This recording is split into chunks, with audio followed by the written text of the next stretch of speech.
Would we accept an embassy in Cuba where our diplomats are not allowed to meet with democracy activists on the island?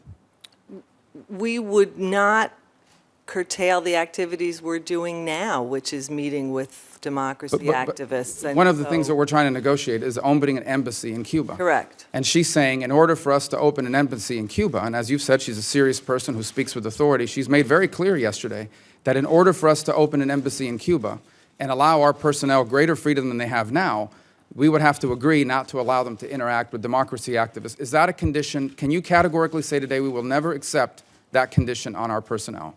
What I can say is that I don't yet know whether that's a real condition on their part, but we could not accept that condition. What do you mean if it's it not a were. real condition? You Well, just I said think- she's a serious person who speaks with authority on behalf of the government. I also think that sometimes things are said in public that are not necessarily a position in private, and I don't know that they have made that a condition yet. But in You fact, have that is to their ask position them. in public today, is it not?